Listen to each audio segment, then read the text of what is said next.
Chapter 1. A Christmas Party. "Are you coming to this beach party, Amy?" shouted Claire. "If you don't hurry up, we'll miss the bus. There isn't another one for an hour after that," said Lisa. "I'm coming," said Amy, finally coming out of the bathroom.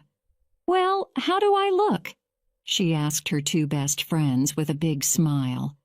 Claire and Lisa looked at each other and started to laugh. "What is it?" asked Amy, worried. "Amy, we're going to the Christmas party on Bondi Beach, not to a nightclub," said Lisa. "You can't stand up now in those shoes. How are you going to dance all night?" laughed Claire. "You never know who we might meet," replied Amy. "Just because you two don't understand anything about fashion. Come on, let's go." There were a lot of people already at the beach when they arrived. The music was loud, and even though the sun was starting to go down, it was still warm. This was where the three best friends wanted to be. For 2 years they planned this holiday. And finally, after hours of studying for exams, on Claire's 18th birthday, their plane took off from London's Heathrow Airport. Destination: Australia. Amy cuddled koala bears, Lisa bungee jumped off a bridge in Cairns, and Claire made them wake up really early so that she could take photos of Ayers Rock at dawn. But they all agreed snorkeling in the clear waters of the Great Barrier Reef was the best bit.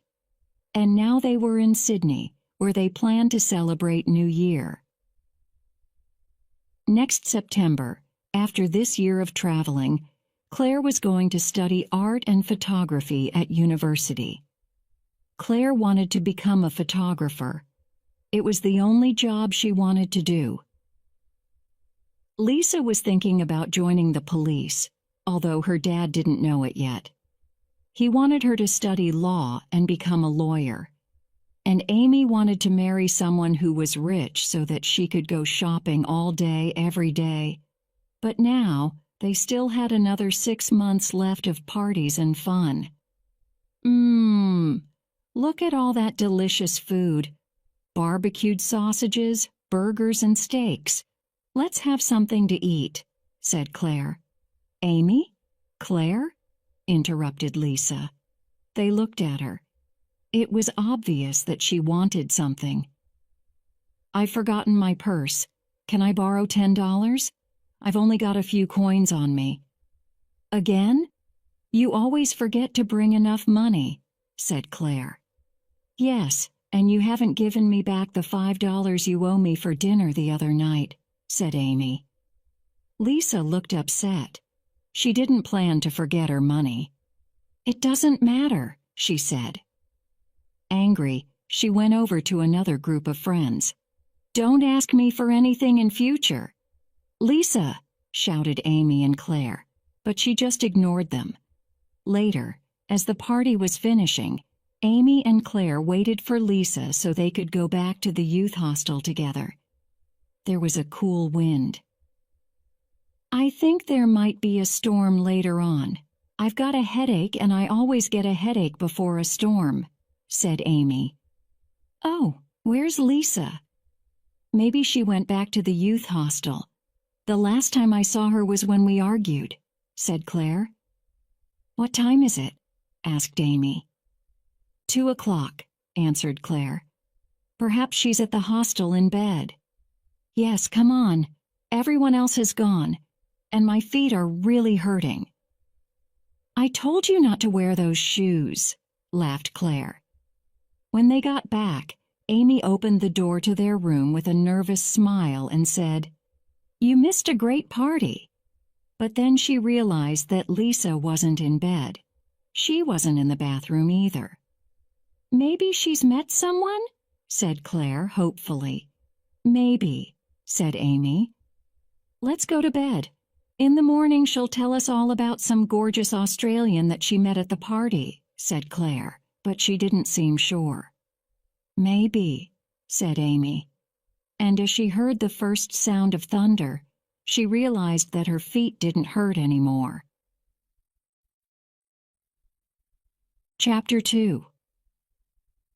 Where's Lisa? The girls' youth hostel was in the center of Sydney, opposite Hyde Park. When Amy woke up early the next morning, she was happy they had their own room. In some hostels, the rooms were bigger. You had to share with a lot of other people. Today, she didn't feel like being polite or nice to anyone. Their room was very small for 3 people, but there was a nice view of the park below. Lisa liked sitting in the park when she wanted to write in her diary. But this morning, when Amy looked out towards the park, she could only see their friend, Jack.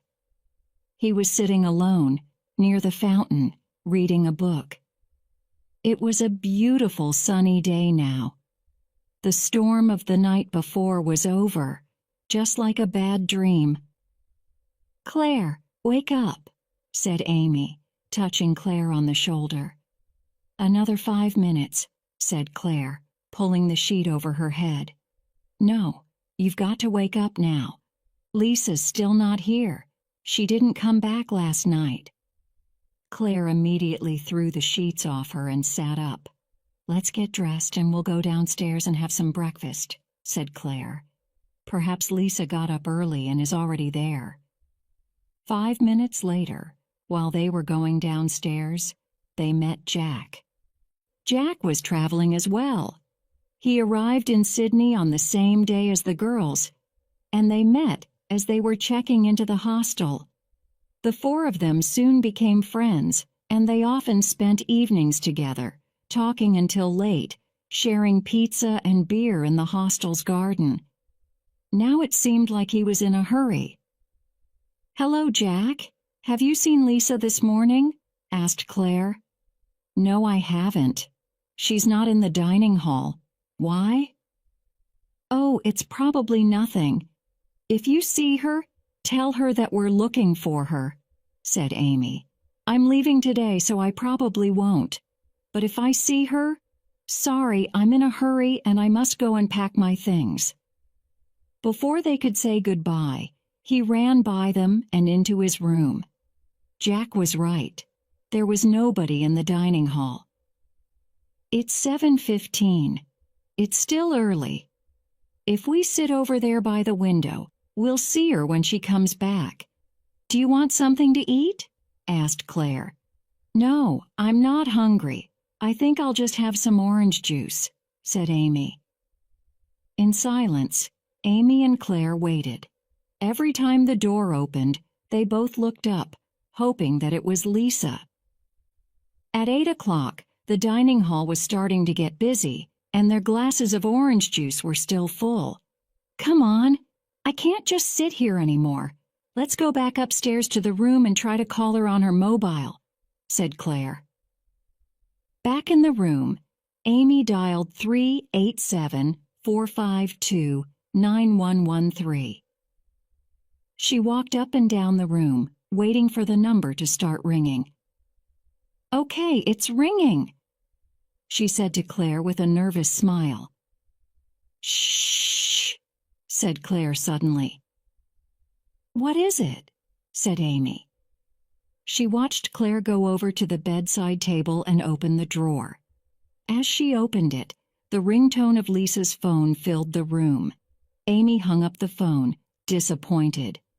"Amy, look! Lisa's purse is in here, too." "So, Lisa hasn't got her mobile or any money with her," said Amy. "Oh, Claire, where could she be? This isn't like her at all. What are we going to do?" Chapter 3. Searching for Lisa. For the next 4 hours, Amy and Claire walked around Sydney. They even walked the 10-kilometer Manly Scenic Walkway because they knew that Lisa liked the views from there. They asked everybody they knew, "Have you seen Lisa?" And they showed her photo to strangers. "This is useless," said Amy, looking at the view of Sydney Harbor. "Nobody has seen her. Why don't we go back to Bondi Beach? Maybe somebody will remember her from the party last night," said Claire.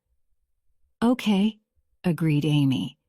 But if nobody there knows where she is, I think we should go to the police. Amy and Claire walked up and down the beach, showing everyone Lisa's photo. It was 2 o'clock. The sun was hot. I need to put some sun cream on, Amy said, looking at her red arms.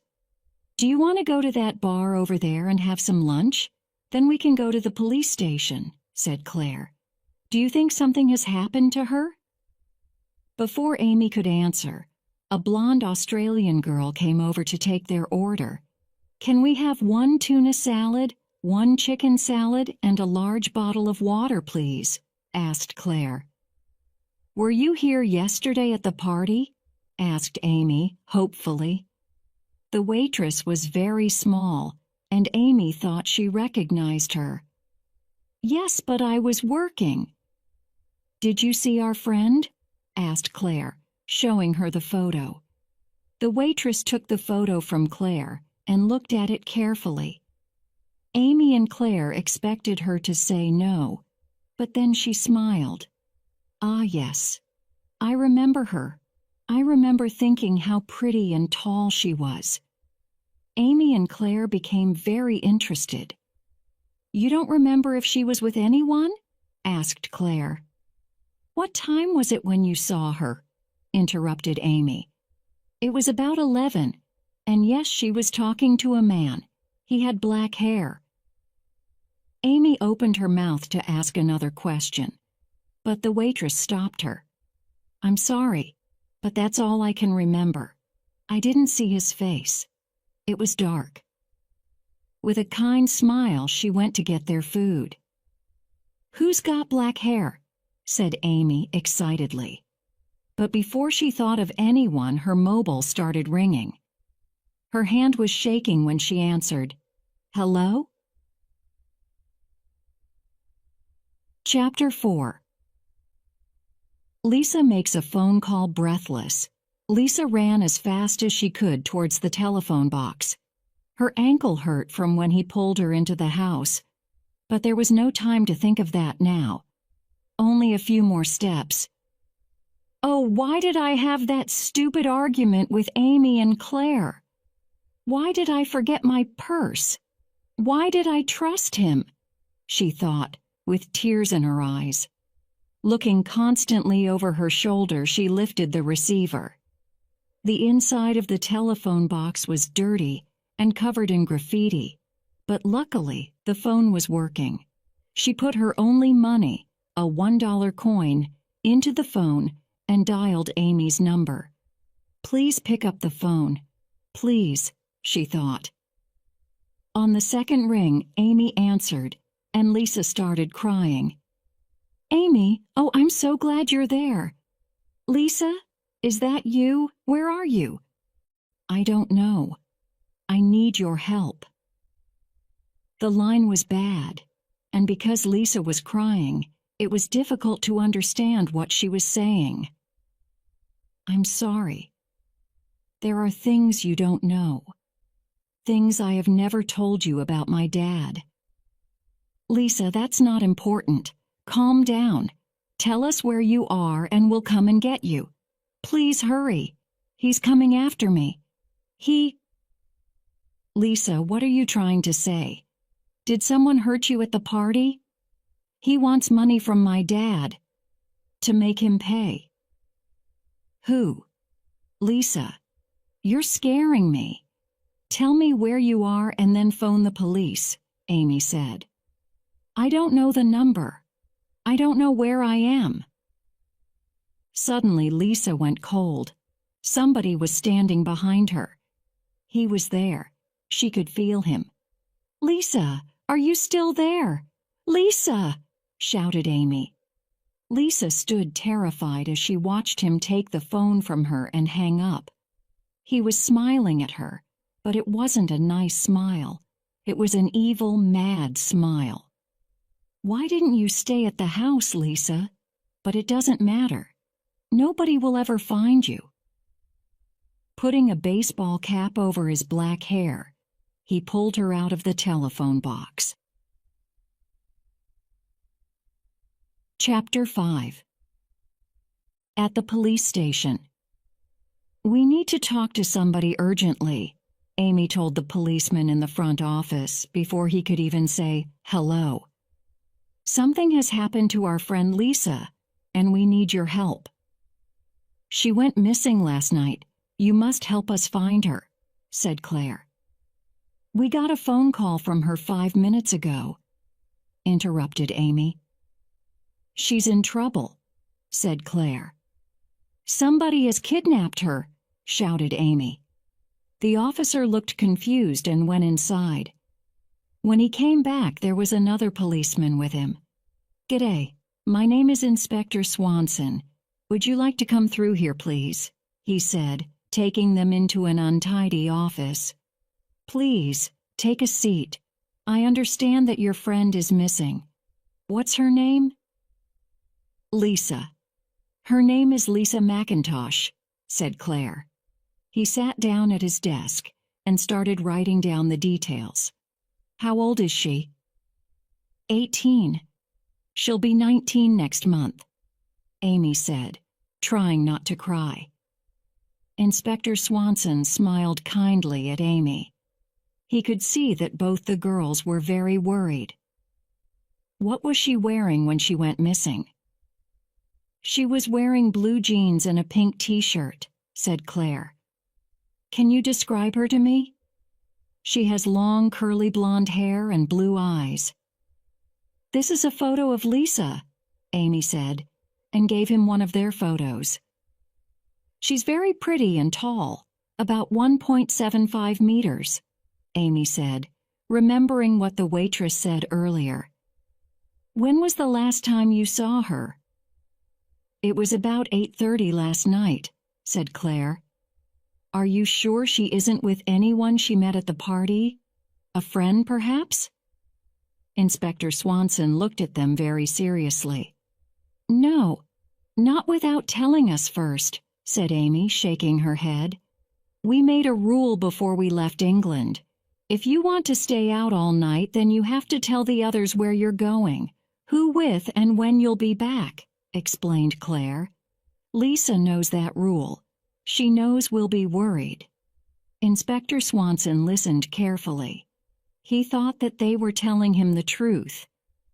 You told the other officer that somebody has kidnapped her, he said cautiously. Yes, the two girls said at the same time. That's a very serious thing to say. Swanson searched their eyes for any sign that they were lying, but they both looked back honestly. Lisa told us that on the phone. So, you have spoken to Lisa? He asked, raising an eyebrow.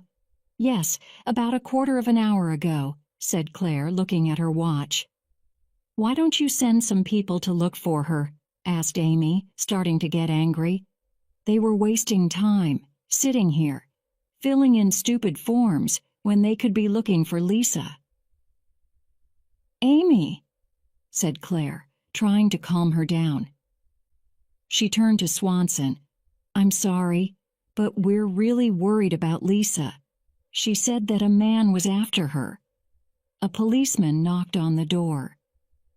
Sorry to interrupt you, sir, but could I talk with you in private, please? He asked. I'm busy. Can it wait? Said Swanson.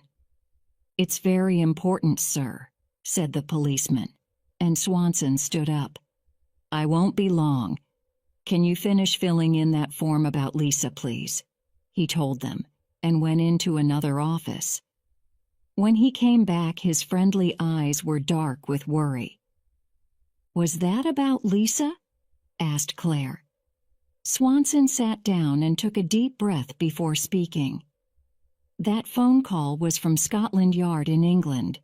Judge McIntosh, the famous judge, has received a phone call. A man from Australia has told Judge McIntosh that he has kidnapped his daughter. The kidnapper wants his father to be released from prison and $200,000 or what? Asked Claire and Amy at the same time. Or he will kill Lisa. Chapter 6. The Truth Swanson ordered Amy and Claire to stay in his office while he organized his officers. Judge McIntosh, Lisa's father, was already on a plane with the money. Everybody seemed to be busy, doing something to help Lisa. Amy and Claire felt like they were the only ones doing nothing. "We've got to do something, Claire," said Amy. "Lisa's our best friend." "You're right," replied Claire. Before Inspector Swanson came back, they walked out of the police station and into the late afternoon. "Which way do you think we should go, left or right?" asked Claire, looking down the busy street. Amy wasn't listening. She was looking at the photographs. They looked so happy. It was hard to believe that some of the photos were taken only a few days ago. "Why do you think she didn't tell us?" Claire turned around and realized that she was talking to herself. "Amy, you're not listening to me at all," she complained. Said Amy, still distracted by the photos. There was something wrong, but she couldn't work out what it was. "I said, why do you think Lisa didn't tell us that she has a famous dad?" "That's it," shouted Amy, making Claire jump. "Look," she said, showing the photos to Claire. "What?" "It's just us three having fun. Look again," insisted Amy. Claire took the photos from her and looked at them closely, but she couldn't see anything unusual. "He's on this photo we took in Cairns and this one at Ayers Rock. He's even on photos that were taken before we came to Australia. Look, this one was taken at Heathrow Airport." "Who?" said Claire. She was starting to get impatient. How? Amy wasn't making any sense, and they didn't have time to waste like this. "See, here in the background. That's more than a coincidence." Amy was pointing at the figure of a man with black hair in the background of the photos. "He's followed us. He's the monster who has kidnapped Lisa," she said angrily. "Amy," said Claire, putting a hand on Amy's arm to calm her. "I know that face." "Jack," interrupted Amy.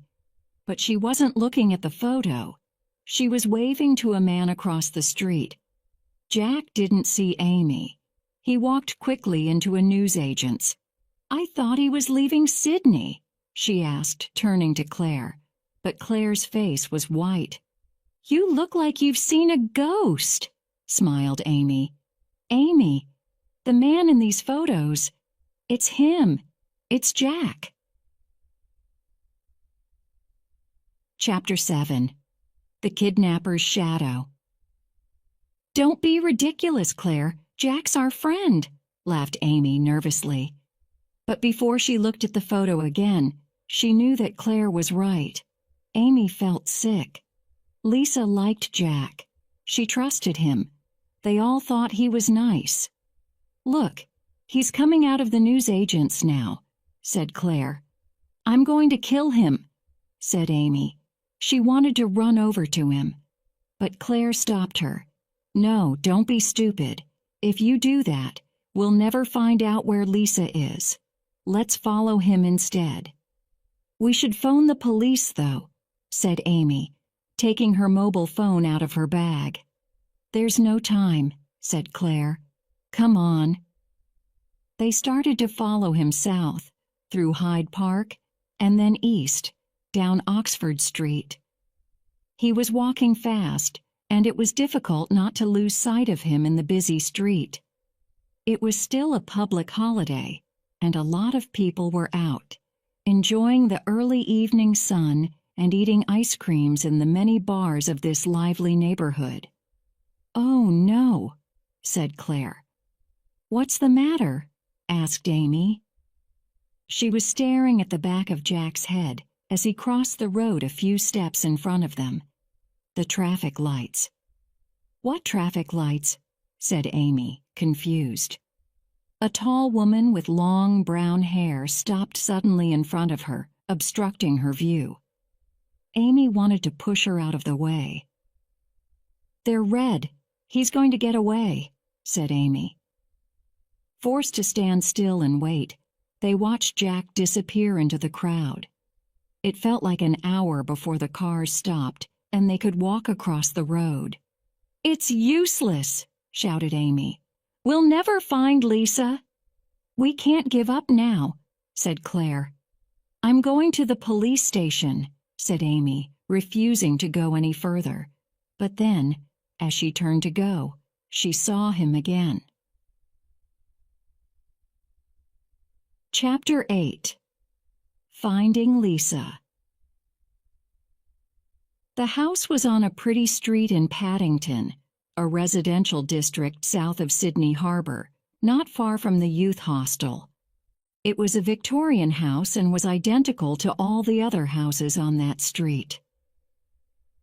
Claire and Amy watched as Jack went through the gate and into the house. Once they were certain that nobody was watching them, they walked to the rear of the house and looked through a window. It was very dirty, but they could still see inside. The outside of the house was beautiful, but the inside was horrible. The furniture was ripped and empty tins of food, pizza boxes, and cans were on the floor. Lisa was sitting on an old chair in the living room. Her hands were tied, and she looked frightened as she watched Jack. He was shouting, and his face was red with anger. "For 10 years I lived here, alone with my aunt. I couldn't even visit my dad because he was in prison in England." "I'm sorry. said Lisa, trying to calm him down. "No, you're not. You're not sorry." "No, you're sorry that you're not out with your friends, laughing and having fun as usual." "Well, what about me?" he screamed out of control. "If you let me go, I won't tell anyone about this," said Lisa desperately. "Not Claire, not Amy. Nobody will ever know. It will be our secret." "You're a liar, just like your dad," he screamed, so loud it made Amy and Claire jump. "Do you think I could let you go now, after all this time? After all that he's done? My father was innocent. He told me he never did it. He was set up." Claire and Amy listened in silence, too scared to breathe. He looked so different from the kind, funny guy they shared pizza with. This was the real Jack. "I have planned this for a long time. I followed you and your stupid friends around Australia. And then you came to Sydney. When you argued with your friends on Bondi Beach, I was there. You knew me from the youth hostel and trusted me, and I could finally put my plan into action. Now your dad is going to pay.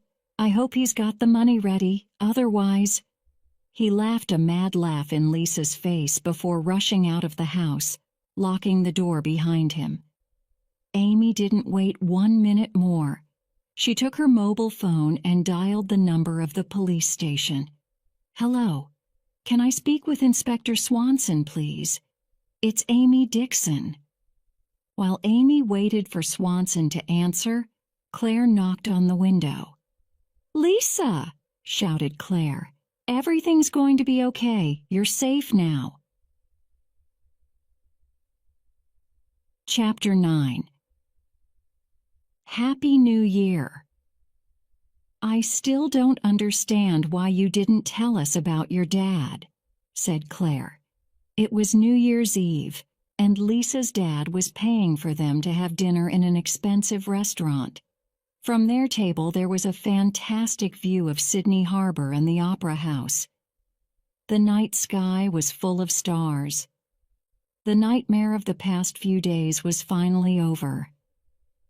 "I wanted you to like me for who I am, not because my dad was a famous judge," said Lisa. "Well, I don't care if your dad is a judge or if he cleans the streets. What are you going to order? I can't decide. I'm so hungry I could eat 2 of everything," said Amy. "We'll order some champagne first," said Lisa's dad. "I'm a lucky man. I always worried that something like this was going to happen. It's over now, Dad. Because of Amy and Claire, Jack's in prison and he'll stay there for a long time. I want to get on with my life, said Lisa, and she kissed him on the cheek. What are your New Year's resolutions? Asked Amy. I'm going to give up chocolate. After I've tried that delicious-looking chocolate cake, said Claire. I'm going to retire, said Lisa's dad. Why? You can't do that. Your job means everything to you, said Lisa, surprised. I've thought about it for a long time. Even before all of this happened. I want to spend more time with my family, he said, smiling at Lisa. My New Year's resolution is to remember my money and mobile phone when I go out, laughed Lisa. Cheers, laughed Amy, raising her glass. Dinner was delicious, and they all ate too much. Have you thought about what you're going to study at university? He asked. Oh, Dad, don't be boring. It's New Year's Eve. There's lots of time to think about that, said Lisa, suddenly nervous. Your future is very important, he said seriously. I know, but... Lisa knew that joining the police was what she definitely wanted.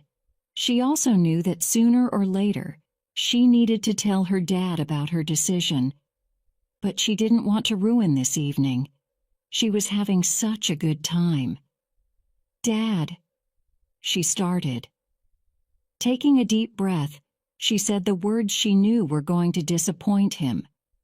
I don't want to go to university. She avoided his eyes and waited for him to shout that she was making a big mistake. But when he spoke, his voice was warm. I know, he said. What do you mean? I know. Lisa looked at him confused, but he was smiling. I'm your dad. I could see that whenever I talked about university, you looked unhappy. And what's important to me, he said, taking her hand gently in his, is that you're happy. So, can I join the police? If that's what you want, he smiled. Do you mean that? Asked Lisa excitedly. She threw her arms around him. Well, if Lisa is going to join the police, then you two could always become private investigators, he said, and Claire laughed. I'm serious. You found Lisa before the police did, but the girls were laughing too much to take him seriously. Here's to us, Charlie's Angels, laughed Lisa, making another toast. It'll soon be midnight. Shall we go outside with everyone else? At last the countdown began. 10, 9, 8, 7. Everyone shouted. 6, 5, 4, 3, 2, 1. Happy New Year. Fireworks filled the sky with loud bangs and a beautiful rainbow of color. Sydney was impressive at any time of year, but the harbor at New Year was unforgettable. Any plans for the future could wait until tomorrow. It was too good, here and now.